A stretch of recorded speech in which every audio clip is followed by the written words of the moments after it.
तो बच्चों 4 चैप्टर अपने कंप्लीट हो चुके हैं। आज हम 5th चैप्टर को स्टार्ट कर रहे हैं इस वीडियो में, जिसका नाम है धारा विद्युत। ठीक है, इस यूनिट में 2 चैप्टर हैं।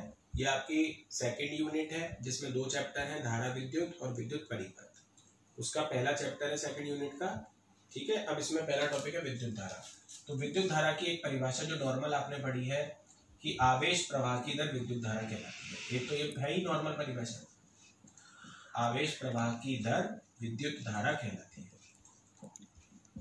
और एक परिभाषा मैं आपको और भी बता रहा हूं, किसी काट क्षेत्रफल से, काट क्षेत्रफल मतलब जो अपन जैसे कोई भी अपन ऐसा एक चालक बनाए, ठीक है, उसका ये होता है ये काट क्षेत्रफल। ठीक है, किसी काट क्षेत्रफल से प्रति सेकंड प्रवाहित होने वाले आवेश को, एक सेकंड में जितना आवेश इसमें से प्रवाहित होगा, प्रति सेकंड जो भी आवेश प्रवाहित होगा, होने वाले आवेश को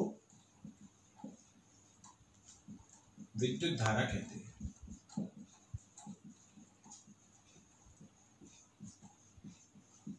ये एक विद्युत धारा की परिभाषा है, ये ज्यादा अच्छी परिभाषा है। इससे इसी परिभाषा से जो सूत्र बनता है कि एक सेकंड में मतलब आवेश प्रवाह की दर ही है।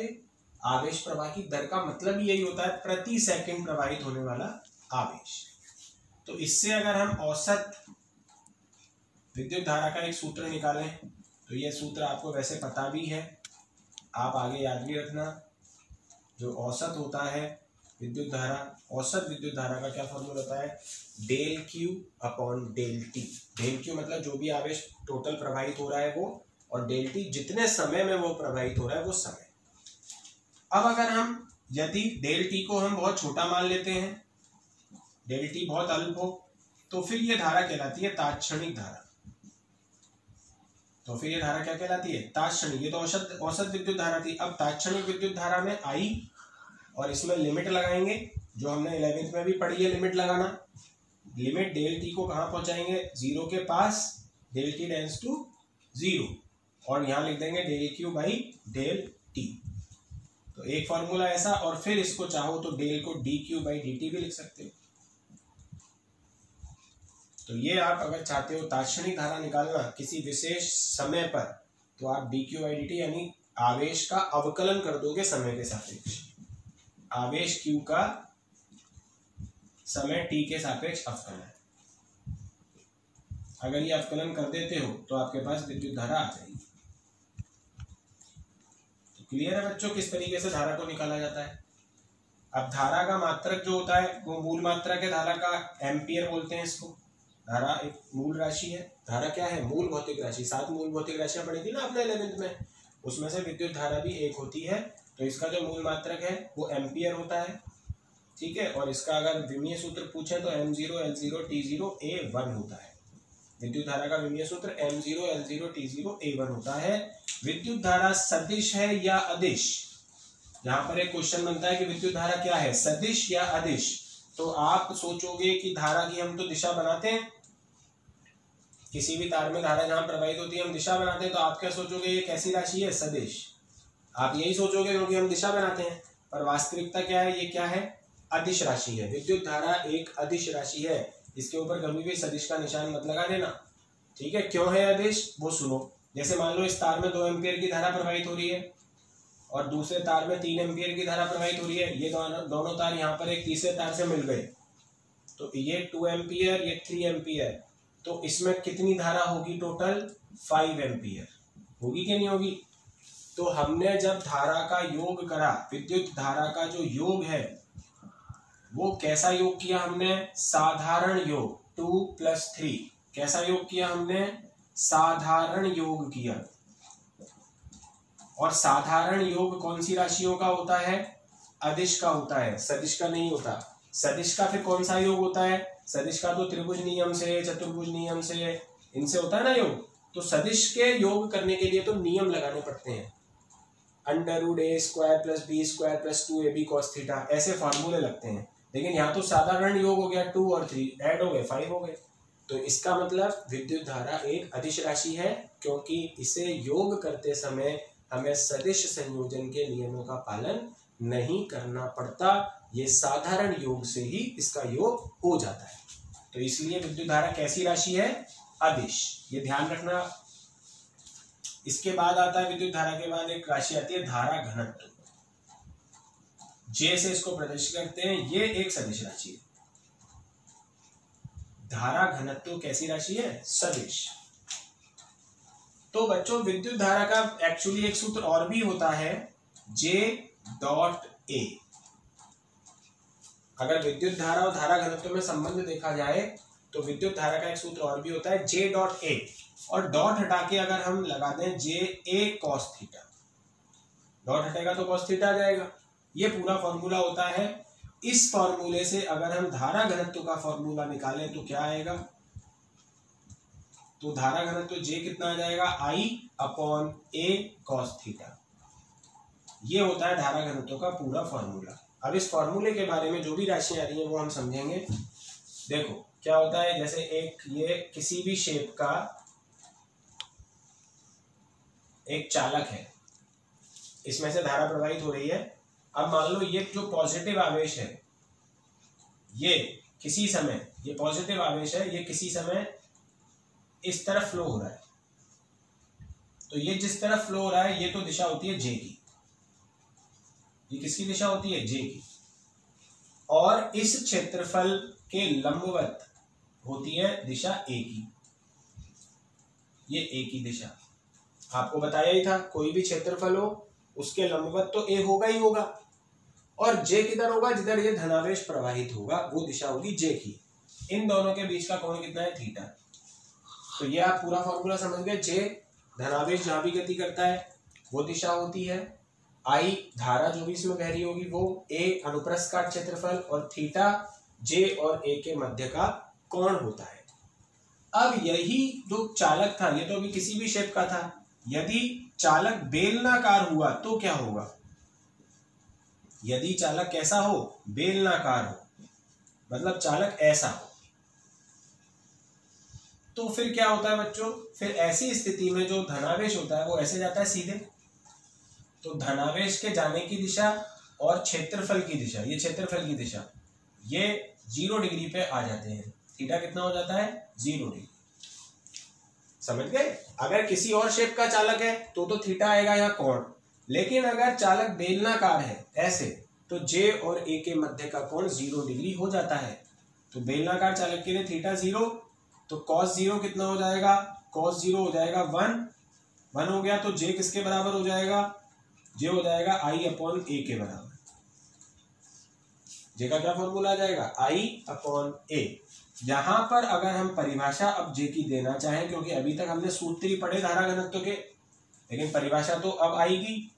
इसकी परिभाषा में हम पहले इस क्षेत्रफल को 1 मान लेंगे। क्षेत्रफल कितना मान लेंगे? 1 मीटर स्क्वायर हो, तो जे बराबर क्या हो जाता है? आई। तो क्या परिभाषा बनेगी? किसी बेलनाकार चालक के एकांक क्षेत्रफल से प्रवाहित होने वाली धारा को धारा घनत्व कहते हैं। तो ये आपको बताना है, बेलनाकार चालक, किसी बेलनाकार चालक, क्षेत्रफल कितना लेना है? एकांक क्षेत्रफल। तो बेलनाकार चालक के एकांक क्षेत्रफल से प्रवाहित होने वाली धारा को ही क्या कहते हैं? धारा घनत्व कहते हैं। ठीक है, ये सदिश राशि है। धारा घनत्व कैसी राशि है? सदिश। धारा कैसी राशि है? अदिश।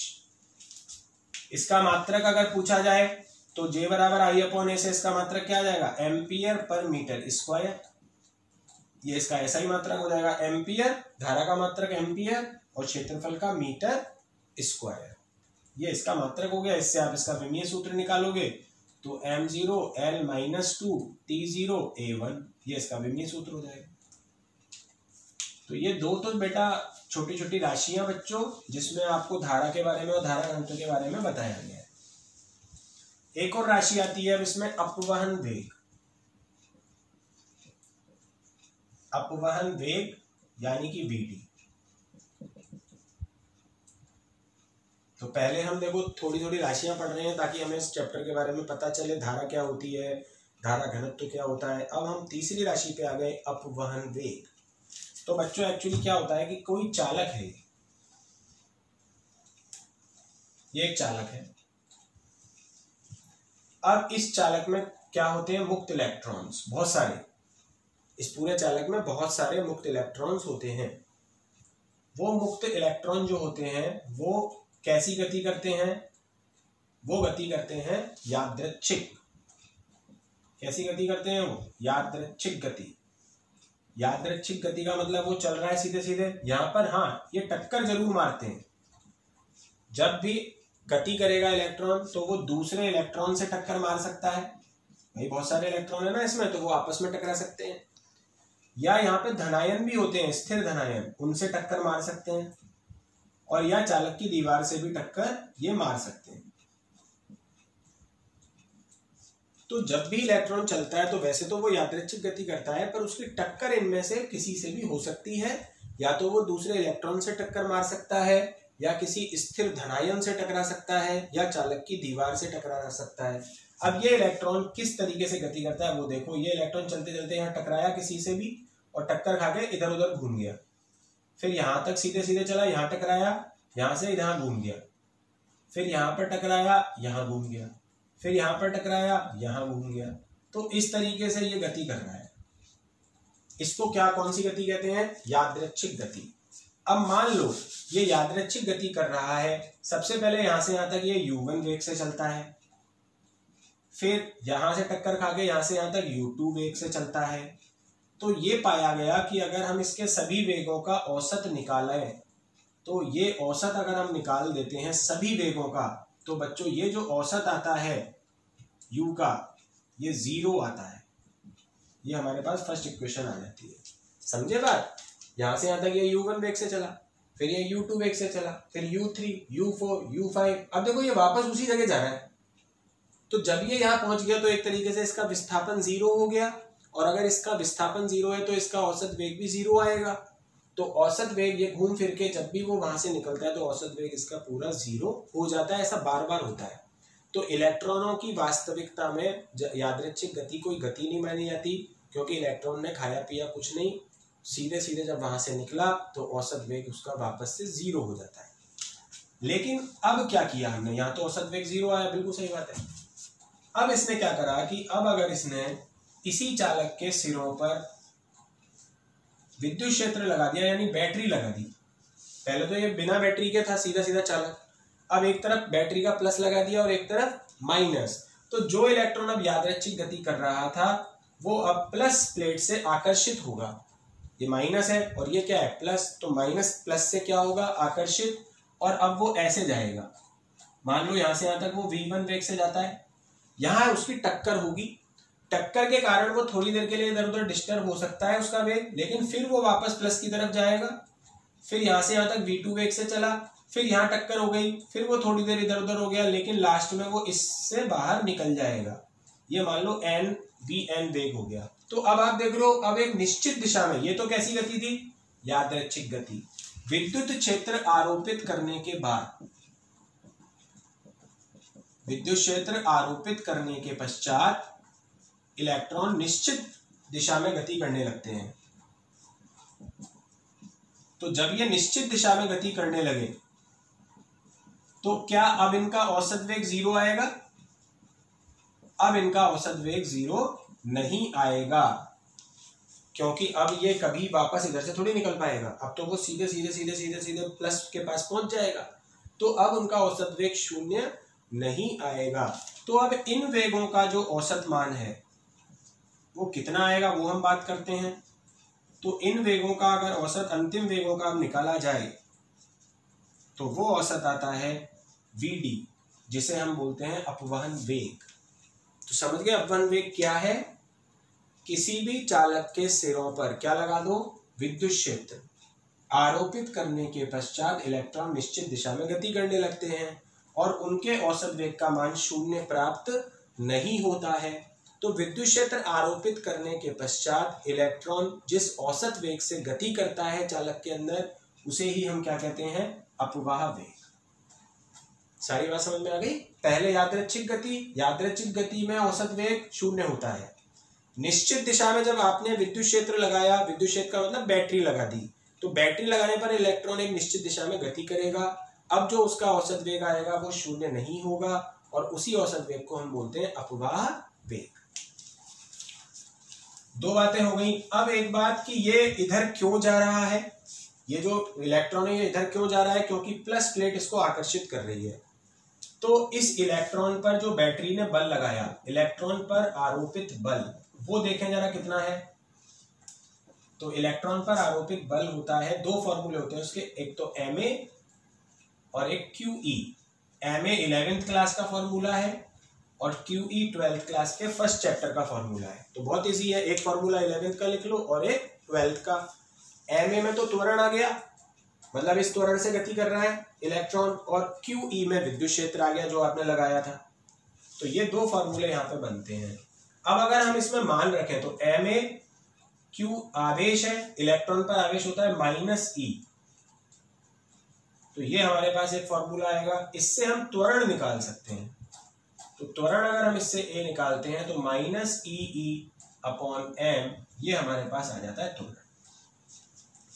तो त्वरण का फॉर्मूला हो गया यहाँ -ee/m। प्रारंभिक वेग का औसत मान 0, अंतिम वेग का औसत मान vd और त्वरण -ee/m।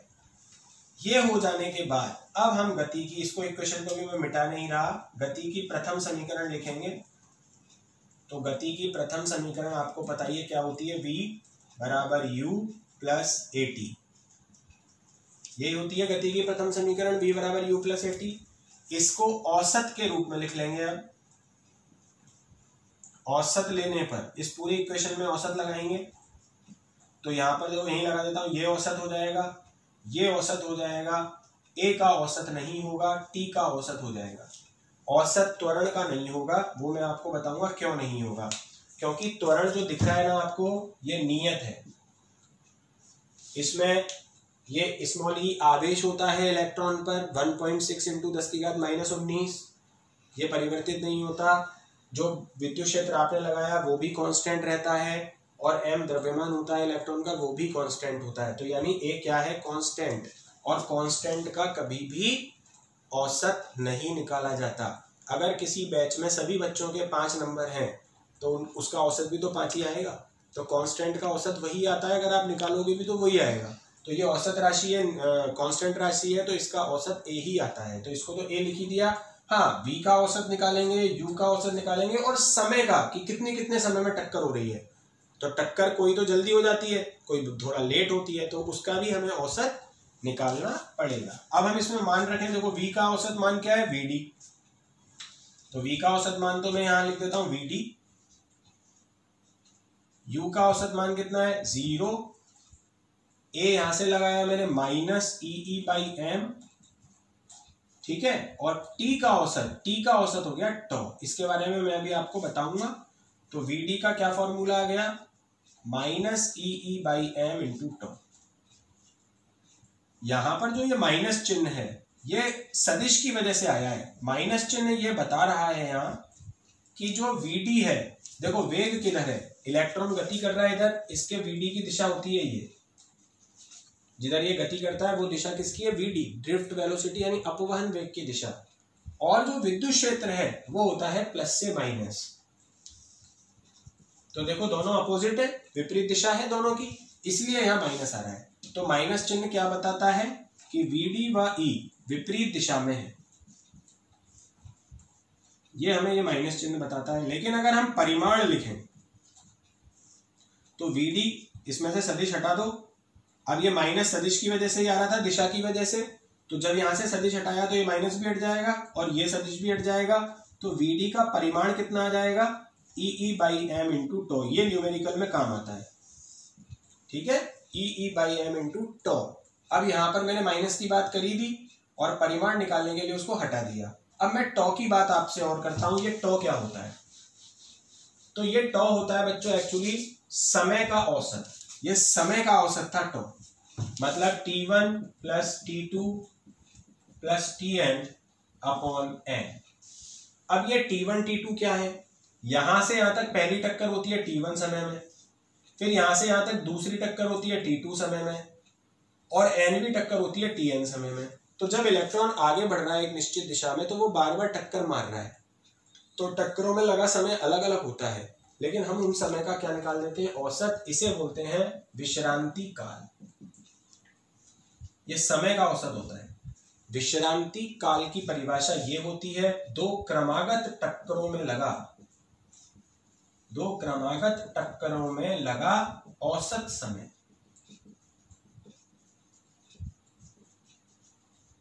जैसे मान लो एक टक्कर 3 सेकंड में होती है, एक 6 सेकंड में होती है और एक 9 सेकंड में होती है। एक 3 सेकंड में टक्कर हो गई, एक 6 सेकंड में हुई, एक 9 में हुई, तो औसत निकालोगे कितना आएगा, 6 सेकंड। मतलब कि औसत 6 सेकंड में एक टक्कर हो रही है। औसत 6 सेकंड में एक टक्कर हो रही है, इसी को बोलते हैं विश्रांति काल। तो आज समझ गए अपवाह वेग। प्रारंभिक वेग 0 था औसत मान, क्योंकि हमने बैटरी नहीं लगाई थी। बैटरी लगाते ही औसत मान 0 नहीं आ रहा था, फिर वो एक निश्चित दिशा में जा रहा था इलेक्ट्रॉन, जिसे कहते हैं अपवाह वेग। और ये निश्चित दिशा में इसलिए जा रहा था क्योंकि इस पर एक बल लग रहा था। बल के 2 फॉर्मूले थे, 11th का ma, 12th का QE। उससे हमने त्वरण निकाला। त्वरण निकालने के बाद हमने लगा दी गति की प्रथम समीकरण, इसको औसत के रूप में लिखा। त्वरण का औसत नहीं लिखना क्योंकि ये नियत है, बाकी सबका औसत निकलेगा। इसका औसत कितना था vd, इसका औसत कितना है 0, a सीधा सीधा आ गया था यहाँ से -e/m। और समय का औसत कितना है टॉ, जिसे क्या बोलते हैं विश्रांति काल। ये माइनस क्यों आया, क्योंकि vd और e अपोजिट डायरेक्शन में है। देखो vd इधर है और इलेक्ट्रिक फील्ड उधर है, प्लस से माइनस की तरफ। तो ये माइनस हटाया मैंने, तो इसका परिमाण आ गया मेरे पास e/m × टॉ। ठीक है। और टॉ के बारे में मैंने आपको बता ही दिया। जो भी टक्कर होती हैं उनमें समय अलग अलग लगता है, उन सभी समय का जो औसत होता है उसे विश्रांति काल कहते हैं। तो आज मैंने आपको 3 परिभाषाएं बताई हैं पूरी डिटेल में, विद्युत धारा, धारा घनत्व और अपवाह वेग। गतिशीलता का टॉपिक अपन अगले वाले वीडियो में लेंगे। अभी आप इस वीडियो को कम से कम 2 बार देख के और इन सारे टॉपिक्स को अच्छी तरीके से पढ़ लें।